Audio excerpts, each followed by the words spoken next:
Hello and welcome back to Analysis Review. Even the proverbial Martian knows by now that Europe's economy is in trouble. The crisis in the Eurozone grinds on, threatening to hit the global economy.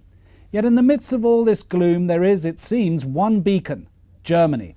Is Europe's biggest economy a model for others to follow?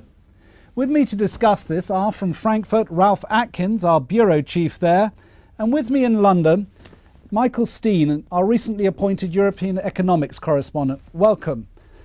Ralph, I'd like to start with you. You recently wrote a big analysis of the German economy, but just tell us quickly, 10 years ago they were being seen as a bit of a basket case. Now they're a success story. What's happened? Absolutely. I think what's happened, what was important were the reforms that were made in Germany almost a decade ago under Gerhard Schröder, the previous chancellor, which led to greater labour market flexibility. And at the same time, we had a big push by the big German corporations and smaller companies across the industrial sector to increase their competitiveness, which they managed to do quite dramatically. And that's now really paying off as we come out of at least the very worst of the financial crisis of the last few years. But isn't it a bit the same old German story of an export-driven boom? And this particular one, a lot of the exports are going to China, and there's talk maybe they're too dependent on China. Well, certainly the dynamism of Chinese growth is a large part of the story, and they're obviously profiting from that. But they're profiting from exports to other countries as well. And for instance, exports to Russia grew faster last year. So they are pretty diversified, but what they do require is global growth, of course. But then the Germans would also say that they are rebalancing, because what, of course, is happening is that the impact of all that business they're doing in the rest of the world is feeding through into jobs and therefore supporting the domestic economy. Don't forget, unemployment in Germany has fallen to the lowest since the country was reunified in 1990, and in the middle of an economic crisis across the world. That's pretty remarkable. Right. Now, Michael, bring you in. Look, talk of labour market reform, competitiveness, healthy exports. That sort of quick sketch of the new German model, or the old German model, if you like, is that really one that others are going to follow? There's lots of talk, but is there any evidence that others are trying to copy this? Exactly. What's not to like? They're in a very good place right now, and it does indeed, cause politicians in the UK, for example, to start talking about, oh, maybe we can emulate their vocational training and so on. That, however, has always been a debate. Nothing really ever seems to change much outside of Germany. And I think one of the things about the German model is it is fairly specific to Germany.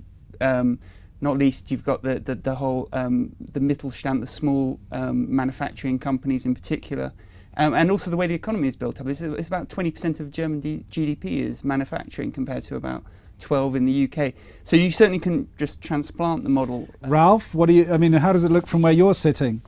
I was going to say there is a cultural dimension to it, of course, because the reaction of German companies during the crisis, the serious recession of 2009, the global slowdown, was not like the UK and the US companies to slash their workforces. What the German companies did was they held on to their labour and they used these government-supported short-time working schemes to keep their workforce. So when the rebound came and global growth returned, they were ready and they were able to take advantage of that in a big way. And I'm not sure if the US, UK political systems would ever think that way.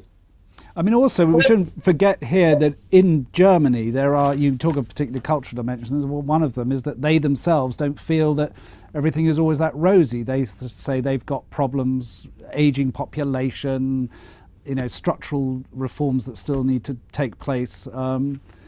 Is that not the sort of darker side?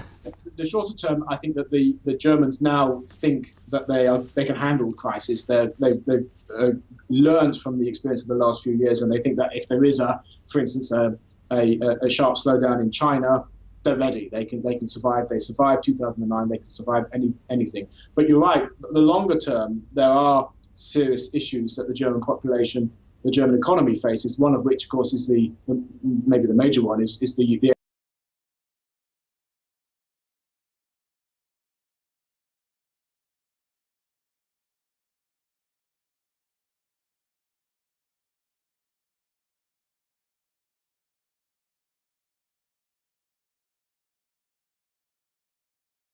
the euro was in